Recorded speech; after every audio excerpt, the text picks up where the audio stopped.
My name is Megan Thornton. I'm 29 years old. 3 days. My grandfather spent 3 days crying my name from a hospital bed while my own father stood outside his door and told every nurse, every doctor, every family member the same thing. She's not welcome here. He doesn't want her. When I finally showed up, because a stranger called me from a number I didn't recognize, my father blocked the doorway with his body and said 5 words I will never unhear. He wants to say goodbye to real family. But a nurse named Patty grabbed my arm, pulled me through a side entrance, and handed me a phone. She whispered, "Your grandfather has been asking for you for 3 days. Your father blocked every call. He told me to give you this." What I heard on that recording made me dial 911 before my grandfather even closed his eyes. Before I tell you what was on that phone, please take a moment to like and subscribe, but only if this story actually means something to you. And tell me in the comments, where are you watching from right now, and what time is it there? Now let me take you back 5 days, to the night I got a call from a number I'd never seen. I'm walking home from Evergreen Senior Living at 3 in the morning. 12-hour night shift. My scrubs smell like antiseptic and the lavender lotion Mrs. Abernathy insists I rub on her hands before lights out. My car's been dead for 2 weeks, alternator, and the parts back-ordered from some warehouse in Indiana. So I walk. 22 minutes, door to door, through the quietest streets in Millfield, Ohio. I let myself into Grandpa's house. His house. The one he built with his own hands in 1981. Oak floors he sanded by hand, window sills he carved little grooves into so I could line up my potted rosemary when I was 9. The place still smells like sawdust and coffee, even though he hasn't been home in 5 days. I'm pulling off my shoes when my phone buzzes. Unknown number. Area code 740, local. I almost let it go. 3 a.m. calls from numbers you don't know are never good news, and I've had enough bad news this year, but something makes me pick up. "Is this Megan Thornton?" A woman's voice. Older, tight, like she's keeping it together by force. "Who is this?" "My name is Patty. I'm a nurse at Memorial. Your grandfather—" "Honey, you need to come here, right now." My stomach drops. "My grandfather? I called my dad yesterday. He said Grandpa was sleeping. He said everything was stable." She cuts me off. "Your grandfather is not stable. And the person who told you that—" She pauses. I hear her exhale. "He's not stable either." The line clicks dead. I stand in the middle of my grandfather's living room at 3 in the morning. No car, no answers. And a feeling in my chest like someone just rearranged every piece of furniture in the dark. Patty called from a personal number. Not the hospital's. I know because I have Memorial's number saved. I've called it 11 times this week. Every time the front desk told me the same thing. "Mr. Thornton's emergency contact has restricted visitor access." His emergency contact. My father. I should tell you about this house. My mother died when I was 7. Car accident on Route 33 during an ice storm. One moment I had a mom who braided my hair and sang off-key in the shower. The next moment I had a casket and a father who couldn't look at me without flinching, because everyone said I had her eyes. Dad wasn't ready. That's what Grandpa told me gently, the night he carried my suitcase into the spare bedroom and said, "This is yours now." I was 7, and I believed him. 19 years later, this room still has my name on the door, penciled in Grandpa's handwriting. 2 years after Mom died, Dad met Brenda. They married fast, moved 2 hours south. Phone calls got shorter, visits got rarer. Then they just stopped. Grandpa never said a bad word about him, not once. The closest he ever came was one evening on the porch when I was maybe 15, angry, asking why Dad never showed up for my birthday. Grandpa set down his coffee and said, "Your dad has his reasons, but you've got me, kiddo. That's enough." And it was. He woke up at 5 every morning to make me breakfast before school. Oatmeal with brown sugar, every single day, for 12 years. He taught me to fix a leaky faucet, change a tire, read a blueprint. When I said I wanted to be a nurse, he drove me 40 minutes each way to the LPN program and waited in the parking lot doing crossword puzzles. 4 months ago, the cough that wouldn't quit turned into a diagnosis. Stage 4. Lung cancer. I rearranged my shifts to be with him. We had a system. Then Derek came back. And in his nightstand, the same drawer where he keeps his reading glasses and a photo of my mother, Grandpa had an old flip phone. In case the power goes out, he told me once. I never thought twice about it. I should have. I call a rideshare. The app spins and spins. 3 in the morning in a town of 9,000 people. There's nobody driving. I call Rosa. She's a CNA on my shift, drives a Corolla that smells like pine air freshener and menthol cigarettes. She picked up my slack last Tuesday when Mrs. Abernathy had a fall. I hate asking for favors, but right now I hate standing still more. Rosa, I need a ride to Memorial. Girl, I just got on the highway going the other direction. I know, I'm sorry. I wouldn't ask if... Give me 15 minutes. While I wait, I do what I've been doing for 3 months every time I have a question about my grandfather. I call my father. Ring, ring, ring, voicemail, again, voicemail, 3rd time, 4th time. He picks up. Megan. His voice is flat, not sleepy, controlled. It's 3 in the morning. A nurse from Memorial just called me. She said I need to come. What nurse? She said her name was Patty. Silence. Then his voice shifts, harder. Nobody was supposed to call you. I'm the primary contact. I manage communication. That's been established. I'm standing in Grandpa's kitchen, gripping the counter. Dad, is Grandpa okay? He's sleeping. He's fine. Go to bed, Megan. Then why did a nurse call me at 3 a.m.? I said go to bed. He hangs up. I stare at the phone. Rosa honks outside. In the car, Rosa glances at me. What's going on? I don't know yet, but I know that voice. That's my father's voice when he's hiding something. Rosa drives faster. The lights of Memorial Regional appear at the end of the road, glowing against the dark, like a question I'm not sure I'm ready to answer. The hospital corridor at 3:40 a.m. is a strange kind of quiet. Not peaceful, just emptied out.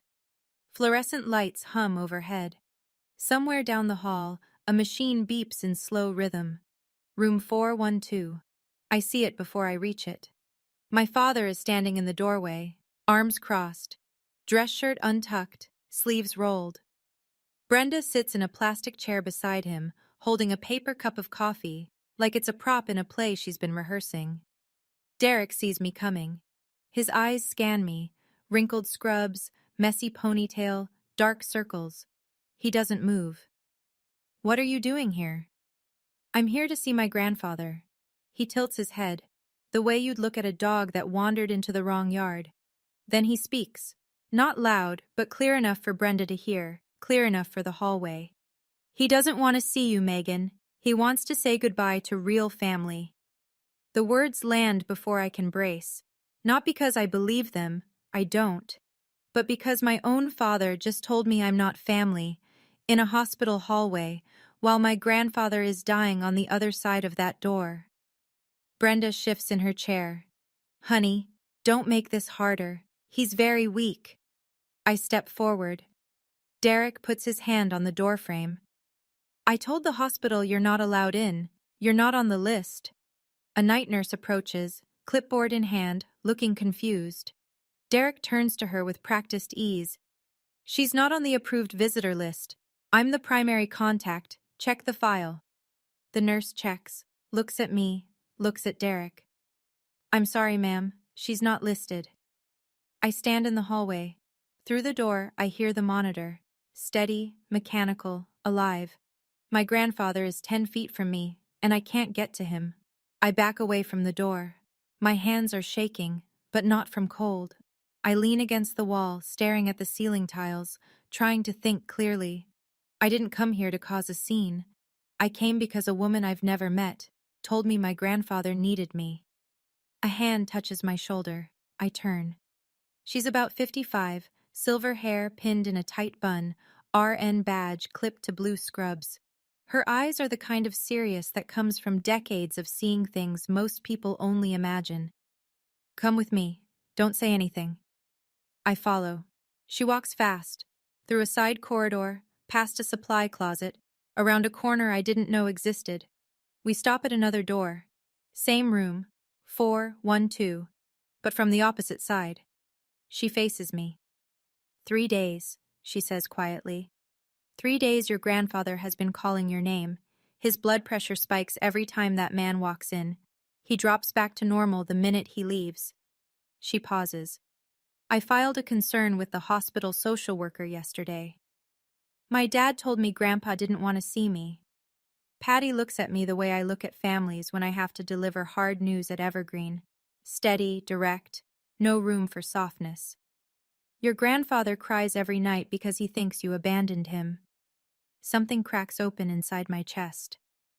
I've been a nurse for 20 years, she says. I know what fear looks like on a patient's face, and your grandfather is afraid, not of dying, of that man. She puts her hand on the door handle. Ready? I nod. She opens the door. He looks smaller. That's the first thing I notice.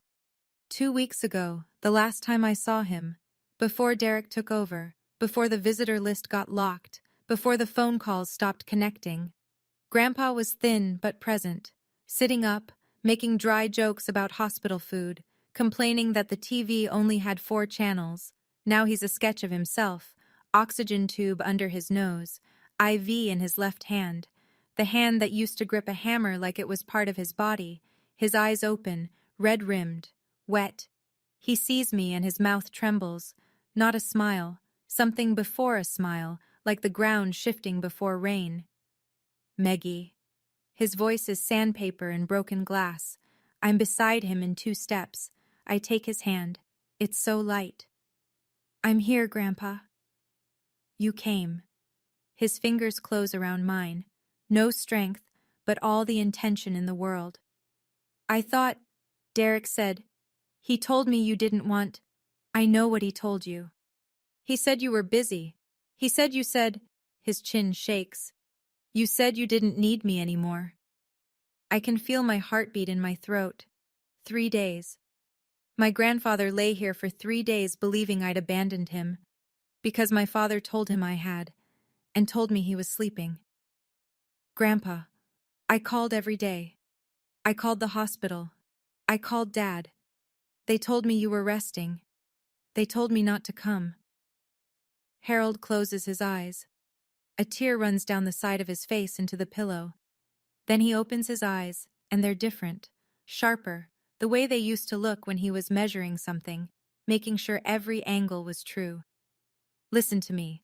I don't have a lot of time left. He glances toward the nightstand. But I prepared. I follow his gaze. Patty steps in. She opens the nightstand drawer and pulls out the old flip phone. The one I've seen sitting there for years. Silver, scratched, the kind of phone you'd find at a gas station for $20. Your grandfather asked me to hold this 3 days ago, Patty says, right after Derek took his regular phone and deleted every contact. I look at Grandpa. Press play, he says. I recorded everything. I open the phone, the voice memo app, basic, just a red circle and a list. 7 files. The first one is dated 5 days ago. I press play. Derek's voice fills the room. Clear, unmistakable. Listen to me, old man. You're going to sign this paper, or I will move you to the cheapest nursing home in this county, the kind of place where nobody visits, the kind of place where you die alone. Then Grandpa's voice shaking. That's my house. I built that house. Derek, cutting in. You built it 40 years ago. Now you're lying here. Who do you think you're saving it for? For that girl? She's not even my... A pause. He catches himself. She shouldn't get any of it. I stop the recording. My hand is trembling against the phone. He almost said it. She's not even my own father, standing over a dying man's bed, nearly said out loud what he's apparently thought all along, that I'm not his. I look at Grandpa. His eyes are steady on mine. There are 6 more, he says. Listen to all of them, then do what I can't do anymore. My hands are shaking. Not from fear. From the kind of anger that doesn't scream, it plans. I sit on the edge of Grandpa's bed with the flip phone pressed against my ear, and I listen to my father dismantle an old man's life in 6 recordings. Recording 2. Derek on speakerphone with Brenda, pacing Grandpa's hospital room like he owns it. Once he signs, we sell the house. Market's good right now. Pay off the mortgage on our place and still have enough to... Brenda's voice, tinny through the speaker. What about the girl? Derek. What about her? Recording 3. Derek standing over Grandpa's bed. Megan's not coming. I called her. She said she's busy. I hear Grandpa ask, small and broken. She said that? Derek. Her words, Dad, not mine. Recording 4. Rustling paper. Derek's voice impatient. Power of attorney. I handle everything. Medical, financial, the house. Just sign it. I'll take care of you. Grandpa.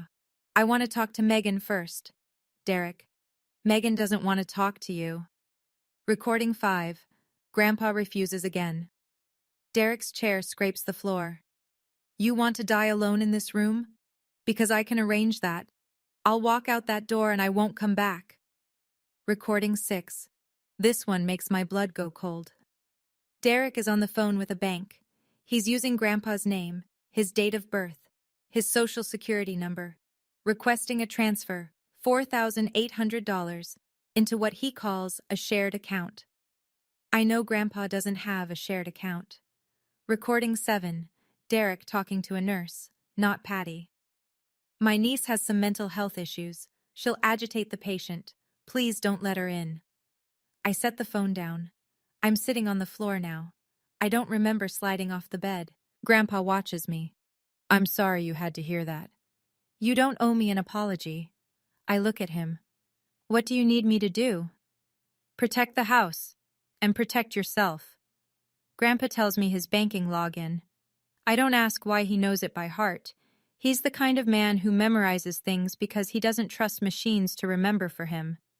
Last year, when the cough was just a cough and the doctor said it was probably nothing, Grandpa added me to his checking account. Just in case I can't get to the bank myself someday, he said. I signed the paperwork at the kitchen table and forgot about it. I pull up the account on my phone. 3 months ago, the balance was $47,000. $47,000. A lifetime of carpentry, Social Security deposits, and a man who never once bought something he didn't need. Current balance, $33,200. $14,000. Gone. Transferred in amounts just under $5,000. The threshold that triggers a bank report. 4 separate transactions over 12 weeks. Each one routed to an account ending in 8841. That's not Grandpa's account. I know every number on his file. It gets worse. His Social Security, $1,680 a month, hasn't deposited in 2 months. Someone changed the direct deposit routing. Grandpa, did you change where your Social Security goes? He shakes his head slowly. I asked Derek why the money stopped coming. He said the bank was having technical problems.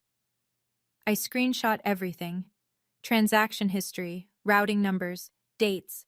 I email them to myself. Backup. Patty knocks on the door, leans in. Sun's almost up. He comes at 8. Every morning, like clockwork. And he always checks the room first. I look at the clock on the wall. 5:47 a.m. 2 hours. I have 2 hours before Derek walks through that door. And right now, I'm sitting in a chair with $14,000 worth of proof on a screen and 7 recordings on a phone that smells like sawdust. What I do in the next 2 hours changes everything. Okay, I need to stop here for a second. Because sitting in that hospital room at 5 in the morning, staring at bank statements on my phone while my grandfather sleeps for the first time in 3 days, I want you to understand something about me. I'm not a dramatic person. I don't make speeches. I don't do confrontation for sport. I go to work, I come home, I check on my grandfather. That's my whole life. But there's a difference between being quiet and being weak. And my father was about to learn that difference. So let me ask you this. If you heard your own parents' voice on a recording, threatening the person who raised you, stealing their money while they lie in a hospital bed, what would your first move be? Tell me in the comments. I genuinely want to know. All right, let's get back to room 412. It's 5:47 a.m., and the clock is ticking. I work the way I work at Evergreen when a patient has a crisis at 2 a.m., and the day nurses won't be in for hours. Systematic, one thing at a time. First, I copy every audio file from the flip phone to my own phone. Then I email them to myself, 2 backups. If this phone disappears, the recordings don't disappear with it. Second, I call Adult Protective Services, the County Elder Abuse Hotline. It's 5:50 a.m. Nobody answers. I leave a detailed message. My name, my grandfather's name, the hospital, the situation. I keep my voice steady. Facts only. Third, I call the non-emergency police line. The dispatcher is calm, professional. She takes down everything. A detective from the Elder Abuse Unit will contact me today. Fourth, I print, mentally, the checklist I know from work. At Evergreen, we're mandatory reporters. I've filed 3 elder abuse reports in 6 years. I know the language. I know the process. This time the patient is my grandfather, and the abuser is my father. But the steps don't change. Grandpa is asleep. Really asleep. Not the tense, interrupted sleep Patty described from the past 3 days. His hand is still near mine on the blanket. His face has loosened. He looks for the first time in a week like the man who used to fall asleep on the porch with a crossword puzzle on his chest. I sit beside him and let myself have 30 seconds. Just 30. I think about oatmeal with brown sugar, about the cherry wood desk he built me when I was 12, about the grooves in the windowsills. The clock reads 7:30 a.m. I have to leave before Derek arrives. Not because I'm afraid, because it's not time yet. Confronting him here, now, with no backup, no process, that's emotion. What I need is procedure. I squeeze Grandpa's hand. He doesn't wake. I whisper, I'll be back. Then I walk out of room 412 before my father walks in. Rosa and I are in the hospital cafeteria. She's bought me a muffin I can't eat and a coffee I'm drinking too fast. It's 8:15 a.m. My phone rings. Derek, I answer. You were in his room last night. Not a question. His voice is the voice from the recordings, the one he uses when he's not performing for anyone. I visited my grandfather, yes. Who let you in? I'm calling the hospital administration. I will sue. You can sue whoever you want. I came to see my grandfather. A long breath through his nose. Then his voice drops. Quiet. Controlled. The voice of a man who's used to making people smaller. Listen to me carefully, Megan. You are living in Dad's house. That house is about to not be his anymore. If you want somewhere to sleep next month, I'd rethink the way you're behaving. I say nothing, but my phone is recording this call. Ohio is a one-party consent state. I learned that at Evergreen during a training on documenting patient complaints. Derek takes my silence as fear. He keeps going. And don't get any ideas. He's sick. He's confused. He says things. Nobody's going to believe a dying old man rambling in a hospital bed. I don't need anyone to believe him, I say. I just need the truth. I hang up. Rosa is staring at me across the table, her muffin halfway to her mouth. Was that your dad? Yeah.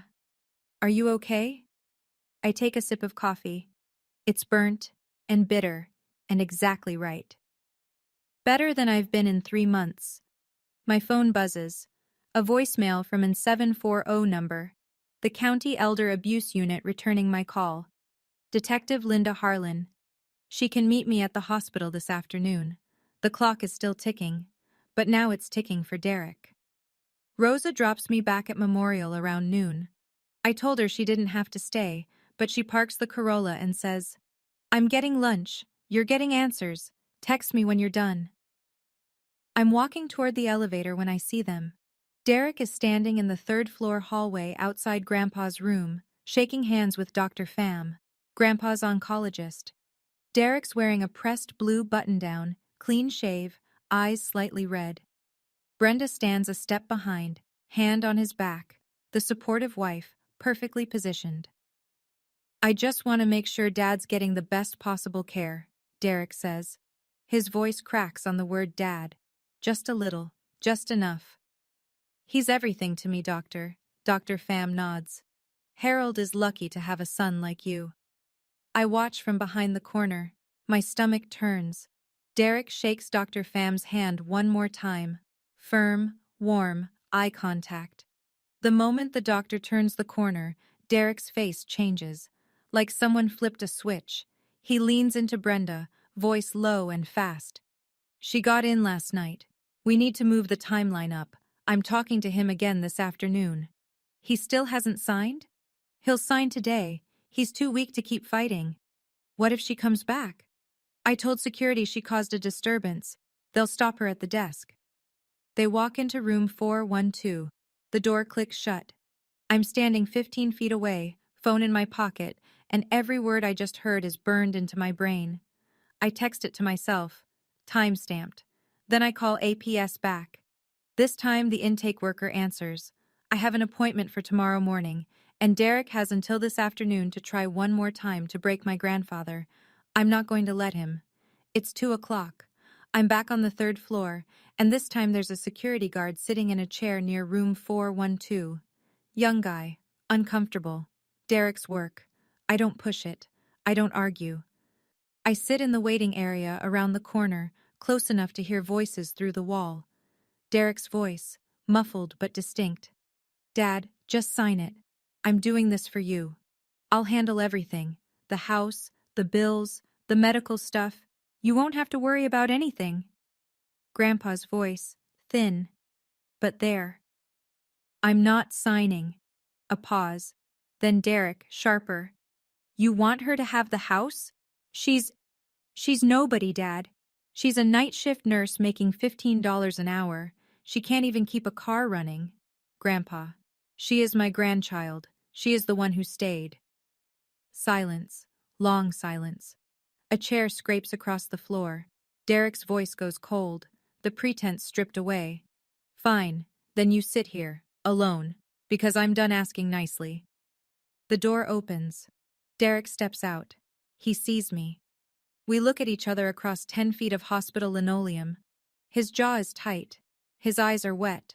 But not from crying. From rage. "Don't think you've won anything," he says. "He'll sign. Or he'll have no one." He walks past me. Brenda follows, heels clicking, not looking at me, not looking at anything. I go into room 412. Grandpa is lying on his side, facing the window.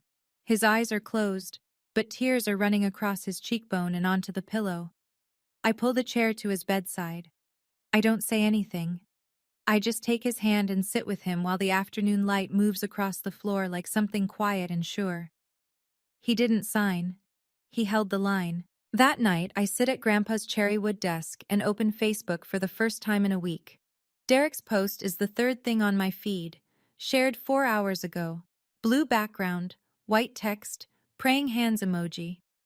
"Please keep my father, Harold Thornton, in your prayers. Our family is going through the most difficult season of our lives. We will be hosting a prayer vigil at Grace Community Church this Saturday evening at 7 p.m. Dad gave his whole life to this town. He built your porches, fixed your roofs, taught your kids to hold a hammer. Please come support our family during this time." 247 reactions, 83 comments. I scroll through them. "Derek, you are such a good son. Harold is so lucky to have you. Your whole family is in our prayers. Not one person mentions me." Then, Mrs. Stevens, Grandpa's next-door neighbor for 30 years. "How is Megan doing? Haven't seen her in a while." Derek's reply. "Megan is going through a difficult personal time. We're respecting her space." I read that 3 times. A difficult personal time. He's not just blocking me from the hospital, he's building a story. A version of events where I'm unstable, absent, struggling, and he's the devoted son holding everything together. By Saturday night, 150 people will sit in a church and believe it. I set the phone down on the desk. The same desk Grandpa built me from cherry wood when I was 12, sanded smooth, stained twice, with a little drawer that sticks unless you pull it just right. Saturday is 2 days from now. I open my contacts and find Detective Harlan's number. 2 days. I have 2 days to make sure that when my father stands in front of this town and plays the hero, the truth is already on its way. The next morning, my phone rings before I've finished my coffee. Aunt Ruth, Grandpa's younger sister, 71, lives in Columbus, drives a Buick, sends me birthday cards with $10 bills inside even though I'm 29. Megan, sweetheart. Her voice is careful, the kind of careful people use when they've already decided what they think. Derek called me last night. He said you've been causing some trouble at the hospital. Aunt Ruth, Derek won't let me see Grandpa. He took his phone. He deleted... Honey, he said Harold is very fragile right now. He said any excitement could... Grandpa called my name for 3 days. He thought I abandoned him. A pause. I hear her take a breath. But Derek said he's handling the medical decisions.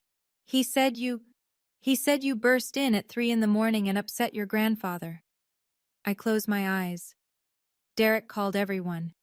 Aunt Ruth, probably Uncle Jim in Dayton, probably the Petersons, probably every person in our family tree who still answers their phone. And he told them all the same story. Megan is the problem. Derek is the protector. Aunt Ruth, I love you, but I can't solve this inside the family when the family is the problem. Silence on the line.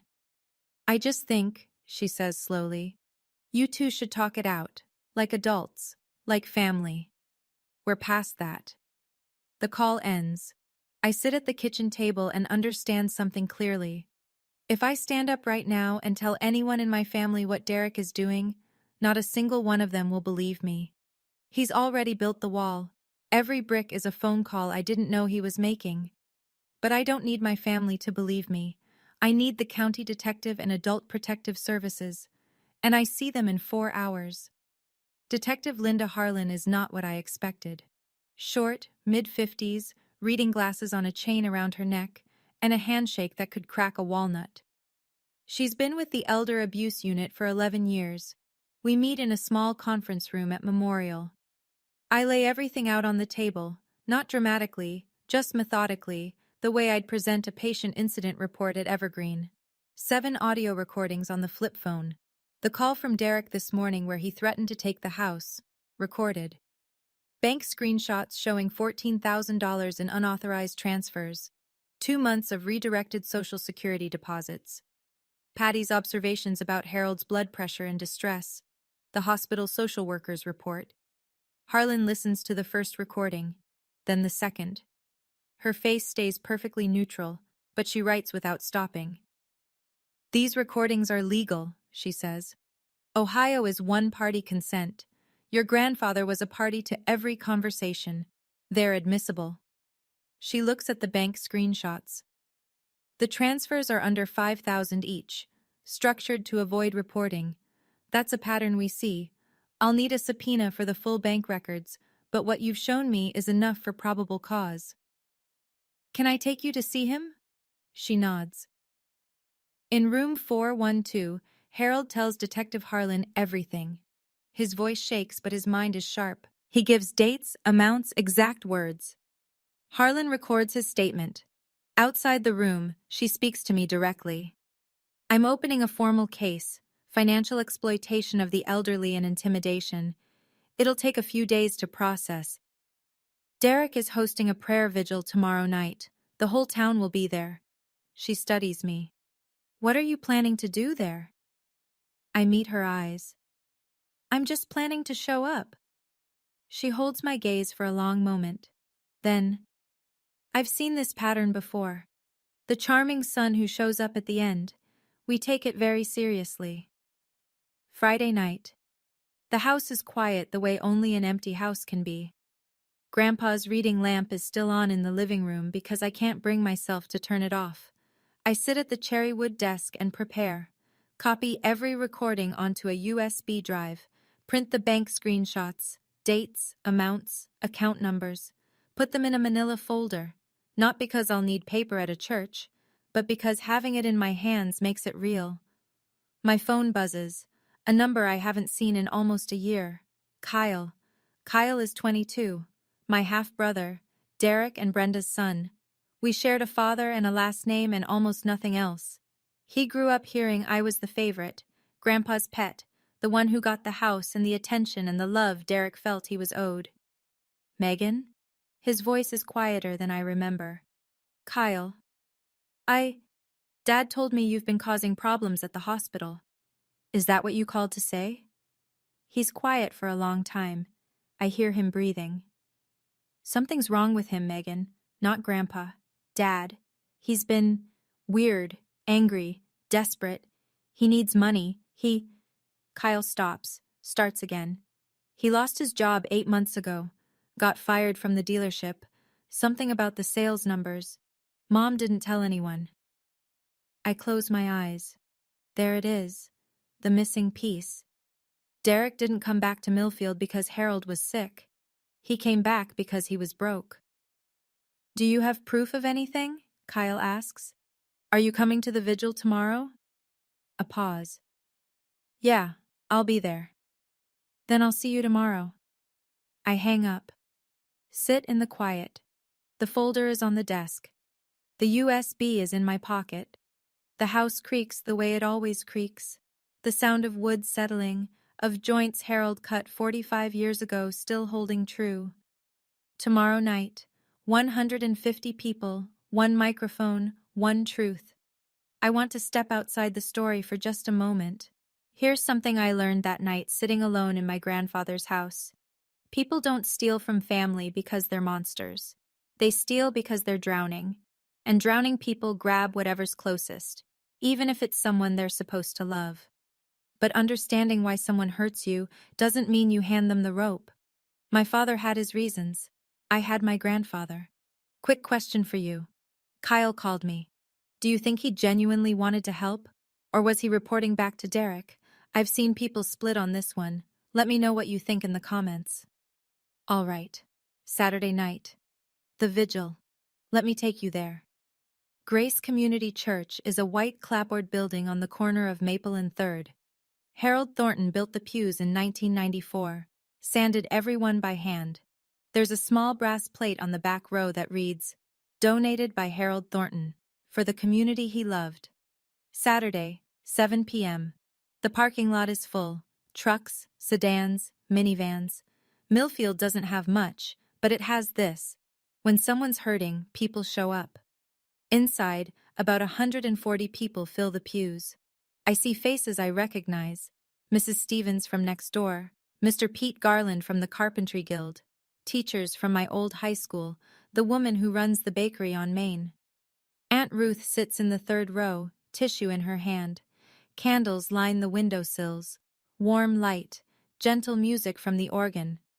Pastor Jim Coleman steps to the pulpit. 63, silver-haired, voice like warm gravel. He's known Grandpa for 40 years. Tonight we gather for Harold Thornton, he begins. A man who built chairs for this church, repaired Mrs. Wilson's roof for free, and taught a generation of young people in this town the dignity of working with their hands. Then Derek stands, navy suit, red-rimmed eyes, Brenda beside him, holding his arm. He walks to the microphone. My father is the greatest man I've ever known. His voice wavers, perfectly calibrated. When he got sick, I dropped everything. I came home, because that's what family does. People nod. A few wipe their eyes. Aunt Ruth squeezes her tissue. Dad taught me that family stands together, Derek continues. And tonight, family is here. Applause. Soft, warm, sincere. 140 people who believe every word. The back door of the church opens. Nobody looks yet. But they will. I walk in wearing jeans and a gray sweater, hair pulled back, manila folder in my left hand, phone in my right. The pew nearest the door creaks as someone turns to look. Then another, then a ripple, heads turning, whispers spreading like a current through water. Derek is still at the microphone. His smile freezes. Not gone, just locked in place, the way a screen pauses before it crashes. I walk up the center aisle. Not fast, not slow. One foot in front of the other, the way Grandpa taught me to walk into any room, like you have a right to be there. Derek recovers. He leans into the mic with a warmth that would fool anyone who hasn't heard the recordings. Megan, I'm so glad you could make it. I stop at the front. I don't look at the audience yet. I look at Pastor Coleman. Pastor, I'd like to say a few words about my grandfather. Coleman glances at Derek. Derek's jaw tightens, but he nods. He has to. Saying no in front of 140 people who loved Harold Thornton, that would crack the mask. I step up to the microphone. Derek leans close as we pass each other. His mouth barely moves. Don't do anything stupid. I look at him. My voice is low enough for just the two of us. I'm not stupid. That's the one thing you never understood about me. I turn to face the room. 140 faces, candles on the windowsills, the pews my grandfather built with his hands. I set the folder on the pulpit. I hold the phone where everyone can see it. And I begin. My grandfather, Harold Thornton, is lying in a hospital bed right now. I found that out 5 days ago, but not from my father. From a nurse who called me at 3 in the morning because she couldn't stand what she was watching anymore. The whispers stop. The room goes still. For 3 days, my grandfather cried my name from that bed. He thought I abandoned him, because my father told him I didn't want to come. And then my father told me Grandpa didn't want visitors. I pause. Let it land. He lied to both of us. He kept us apart while Grandpa was dying. Derek steps forward from the side. Megan, you're upset. You don't know what you're... I don't look at him. I raise one hand, palm out. Not aggressive, just clear. I'm not done. I turn back to the room. But my grandfather is not a man who gives up easily. He's a carpenter. He builds things that last.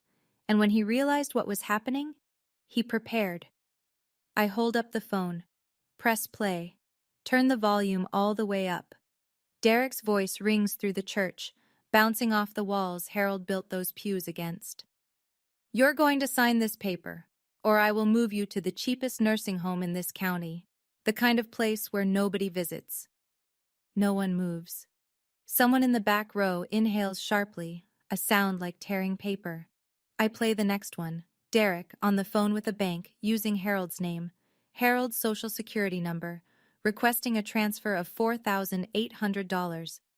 Derek lunges toward me. Turn that off! It's fake! He was delirious. He doesn't know. Aunt Ruth stands up in the third row. Her tissue is gone. Her hands are fists at her sides. Her eyes lock onto Derek. Derek! Her voice is steady and terrible. That is your voice. Pastor Coleman places a hand on Derek's shoulder, firm. Derek, I think you should sit down. The candles flicker. The church is so quiet, I can hear my own heartbeat. And I'm not finished. Derek wrenches away from Coleman's hand. His face is red, not embarrassment red, but the red of something cornered. You don't know what you're doing, he says to me. His voice is louder than he means it to be. I'm his son. I have the right. You have the right to what? Mrs. Stevens stands up from the end of the fourth row, 72 years old, 5'3", voice like a church bell. You disappeared for 20 years, Derek. Megan is the one who mowed Harold's lawn every Saturday. Megan is the one who shoveled his driveway. Where were you? Murmurs ripple through the pews, heads nodding. Pete Garland stands next, 80 years old, hands like Harold's, carpenter's hands. Harold told me last month that someone took his credit card. I thought the old man was confused. He looks at Derek. He wasn't confused, was he? Derek is scanning the room, looking for an ally, looking for one face that still believes him. He doesn't find it. Brenda tugs his elbow. We need to go, now. Derek turns to leave. Then he sees Kyle. Kyle is standing at the back of the church, near the door, arms at his sides. He's been there the whole time. His eyes are red. He's not moving toward his father. He's not moving at all. Kyle. Derek's voice cracks. Let's go. Kyle doesn't move. Derek and Brenda push through the side door. It swings shut behind them. Through the window, I see Brenda walking fast toward the parking lot, wiping her face. Derek stands on the steps for a moment, shoulders dropped, staring at the ground. Not angry, empty. I turn back to the room. Thank you for coming tonight, I say quietly. My grandfather deserves to know that this whole town loves him. That's all I wanted to say. And I step away from the pulpit. The next half hour is a blur of hands and voices. Mrs. Stevens reaches me first. She wraps her arms around me and holds on, the way grandmothers hold, firm and purposeful. Pete Garland takes both my hands in his. His palms are rough as sandpaper. I'm sorry, sweetheart. I should have believed Harold when he told me. Aunt Ruth. She stands in front of me and can't speak for a long moment. Then, I'm sorry. He called me and I believed him. I should have called you first. It's okay, Aunt Ruth. Derek tells a convincing story. It's not okay. Her voice is fierce. But I'm here now. Pastor Coleman pulls me aside near the vestibule. If you need anything from this church, a witness statement, a letter of character, anything, you come to me directly. Then, people I barely know. The woman from the bakery, my old math teacher. A man I've never met who says Harold fixed his porch in 2006 and never charged him. They don't all say the right thing. Some don't say anything at all. But they stay, and staying is enough.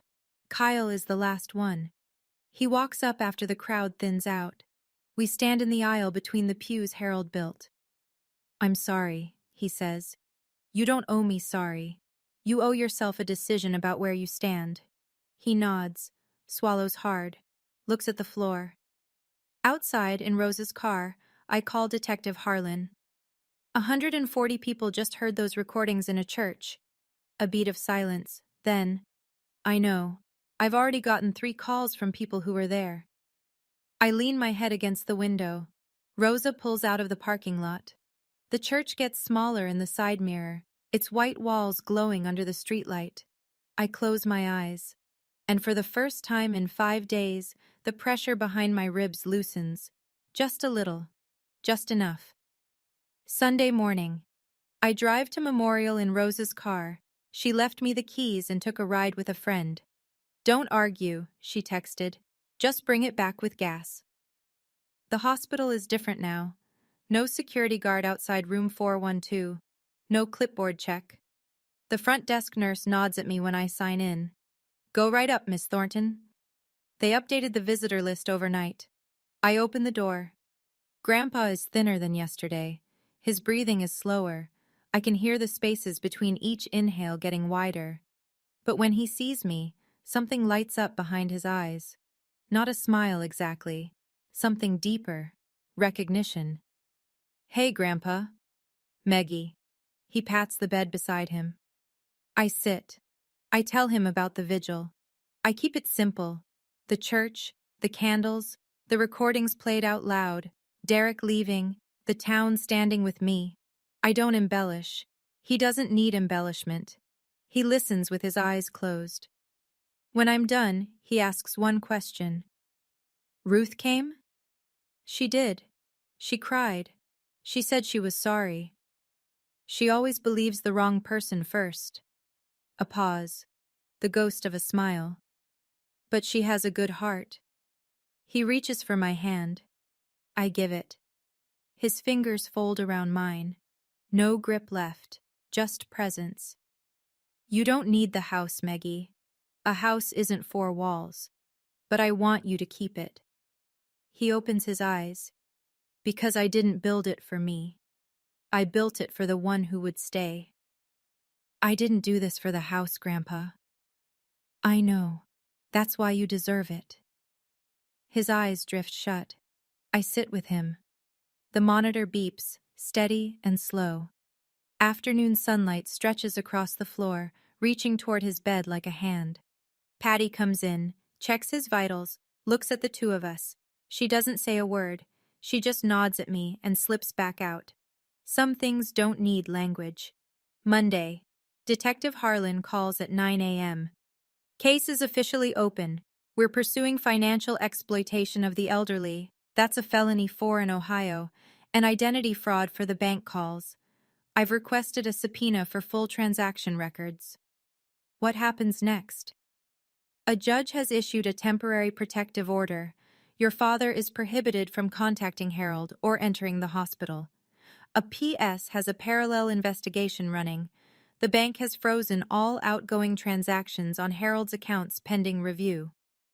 I sit at the kitchen table and write it down in my notebook, the way I chart patient notes at work. Facts, dates, outcomes. $14,000 in unauthorized transfers. Frozen, flagged for recovery. 2 months of Social Security rerouted. The deposit has been corrected back to Harold's account. Derek's shared account, now part of an active fraud investigation. I check Facebook. Derek's vigil post is still up, but the comments have transformed overnight. The prayer hands emojis are gone. In their place. Is it true what Harold's granddaughter said? I was at the vigil. I heard the recordings. I'm sick to my stomach. Derek Thornton should be ashamed. Nobody's calling him a good son anymore. Then Brenda calls. I almost don't pick up. Do you have any idea what you've done? Her voice is shaking, not with grief, but with the sound of someone watching their plan collapse. We are family, Megan. You don't air family business in public. Brenda, I didn't break this family. Derek did. I just turned on the light. Silence. He lost his job, she says, quieter now. 8 months ago. We're drowning. You don't understand. I understand perfectly. But drowning doesn't give you the right to pull someone else under. I hang up. My hands are steady. The house is quiet. Grandpa's reading lamp is still on. I leave it on. Tuesday afternoon. A knock at the front door. Kyle is standing on the porch with a backpack over one shoulder and a look on his face like a man who just walked out of a building that was already on fire. Mom kicked me out, he says, because I told her I believed you. I look at him. 22 years old, red-eyed, jaw set the same way Grandpa sets when he's made a decision he won't unmake. He's got Derek's chin but Harold's eyes, something I never noticed before. Come in. We sit at the cherrywood desk, the same desk where I prepped the folder, where I sat up late on Friday night listening to recordings that changed everything. Kyle runs his hand across the surface, feeling the grain. Grandpa made this? When I was 12. He nods, looks around the room, the windowsills with the grooves, the oak floor, the photo of my mother on the mantel. This is the house his father tried to steal, and Kyle has never been inside it. I have something else, he says. He pulls a crumpled paper from his backpack, a credit card statement. Dad opened a new credit card under Grandpa's name 3 months ago. I found the paperwork in his glove box. I didn't know what it was until Saturday night. I pick up the phone and call Detective Harlan. Kyle leans back in the chair. He looks tired. The kind of tired that comes from realizing your whole childhood was built on a version of events that wasn't true. Mom told me to pick a side, he says quietly. And? I didn't pick a side. I picked the truth. I look at my half-brother sitting in my grandfather's house, at the desk my grandfather built, holding evidence against his own father. And I think, Harold would have liked this kid. You hungry? I ask. Starving. I make oatmeal, brown sugar, Grandpa's recipe. Thursday, 6:02 a.m. My phone rings. I already know. Kyle drives. He doesn't ask where. He just grabs the keys and goes. The roads are empty, the sky barely lightening. Neither of us speaks. There's nothing to say that the silence isn't already saying. Aunt Ruth is in the hallway when we arrive. She's been here since midnight, the nurse tells me. Drove 2 hours from Columbus in the dark. Room 412. Grandpa is still. The oxygen tube is gone. The IV is disconnected. His hands are resting on the blanket, those carpenter's hands, thinner now than I've ever seen, but still square at the knuckles, still shaped by decades of holding things together. His eyes open when I take his hand. Just barely. Just enough. He looks at me, then at Kyle, then at Ruth. The faintest movement at the corner of his mouth. Not quite a smile. Something older. "Full house," he whispers. Ruth takes his other hand. Kyle stands at the foot of the bed, one hand on the rail, not moving. Grandpa's eyes stay on mine. I can feel him letting go, not all at once, but gently, the way you set something down when you know it's in the right place. The monitor beeps slower, slower, then a single long tone. Patty comes in. She looks at the clock, writes something on the chart. Then she looks at me and nods, the same nod she gave me the first night, when she opened the door and let me in. I don't scream. I don't fall. I sit in the chair and hold his hand and say quietly, "I'm here, Grandpa. I was always here." Ruth cries. Kyle cries. I cry later, out in the hallway, on the floor, alone, my back against the wall. Patty finds me there. She sits down next to me. She doesn't say a word. She just sits. 3 weeks later. I'm standing in the doorway of the house Harold Thornton built in 1981. Oak floors, hand-carved windowsills, a porch he leveled 3 times because he said "close enough" wasn't a phrase that belonged in carpentry. It's mine now, not because I asked for it. Because 2 years ago, when he was healthy and clear-headed, Grandpa sat down with a lawyer and signed a will. Witnessed, notarized, airtight. He left the house to me with a single note in the margin, in his handwriting, for Meggie, who stayed. Derek was formally charged last week. Financial exploitation of the elderly, felony 4 under Ohio law, up to 18 months in prison. Identity fraud, felony 5. His arraignment is next month. Brenda filed for divorce 3 days after the charges were announced, not out of conscience, but because she found out Derek had been lying to her too. About the job, about the debt, about how much he'd already taken. Kyle works part-time at the coffee shop on Main Street. He comes to dinner every Thursday. We sit at the cherrywood desk. It doubles as a dining table for 2. And we eat whatever I've managed to cook between shifts. We don't call each other family yet. But he sat in this house last Thursday and said, "This is the only table where I don't feel like I have to perform." That's close enough for now. Aunt Ruth comes on Sundays. She brings pie. We sit on the porch and talk about Grandpa, his terrible jokes, his oatmeal obsession, the time he accidentally nailed his own sleeve to a shelf and didn't tell anyone for 2 hours. I still work the night shift at Evergreen. I still walk home at 3 a.m. I still open the door to sawdust and coffee and quiet. I never spoke to Derek again. Not out of hatred, not out of forgiveness, just silence. The quietest boundary is the one you never have to explain. That's my story. My grandfather built a house with his hands and protected me with a phone he hid under his pillow. He couldn't fight with his fists anymore, so he fought with the truth. And he made sure I was the one who heard it. If there's one thing I want you to carry out of this, it's this. You don't need to scream to be strong. You just need to refuse to look away. If this story meant something to you, leave me a comment. I read every one. And if you haven't yet, hit subscribe. I have more stories I need to tell. There's another one waiting for you in the description. I think you're going to want to hear it. Thank you.